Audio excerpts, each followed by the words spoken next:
All right, JJ is back with us for a little game of point blank. All right, JJ, now that you've had time to digest some of the emotions that we were feeling on Friday night, I have been feeling blank since the Knicks won both games in San Antonio.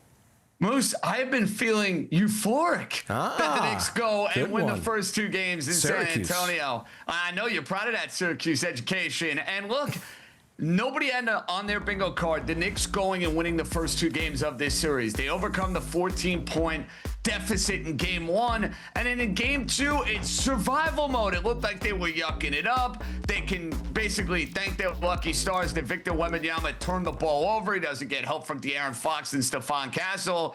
And then you'll live with Victor Wembanyama taking a contested jumper against Mitchell Robinson to go and win the game. But the beautiful thing about it, Moose, is, hey, the Knicks are 2 wins away from a championship. They've won 13 games in a row. Everybody's chipping in. I'm euphoric, baby. Love it. Euphoric. Good word. Love it. All right. Having said that, Jalen Brunson has not been his best, barely making a third of his shots from the floor. So, JJ, it is blank that Brunson is shooting just 33.9% in these finals.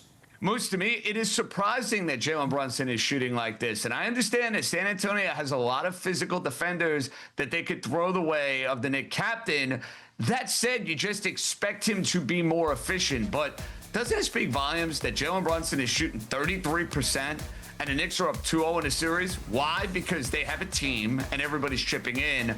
Two, you also know Jalen Brunson at the end of these games is going to be able to kind of look past the first three quarters and make winning plays when they are needed. We saw that in game one where he took the game over, and we even saw a little of it in game two. Needed a big shot, hit the big shot, tied the game, and at least hit one of the two free throws at the end. All right, JJ, speaking of things that aren't ideal, the officiating has been blank in this series. Oh, the officiating. I mean, there are a lot of words, Moose, to be honest, that I can use. Exactly. I'm going to be nice. I'm going to be kosher here. Underwhelming.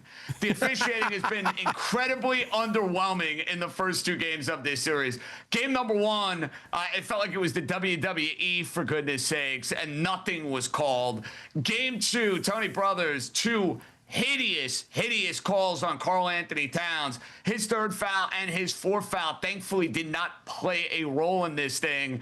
So because I don't want an FCC fine and I don't want to face a suspension from SNY and all of our wonderful sponsors and parties, I'm going to be careful with this one and just say underwhelming. All right, JJ, finally, you said if the Knicks won game two, they would sweep. Well, they won game two. So tell me, next Saturday, 8:30 p.m., Saturday night, which is when game five would be, you will be where? Blank. Moose, I will be relaxing because I'm going to be coming off the heels of playing the Boyle golf outing, and I'm not going to have a game five to worry about.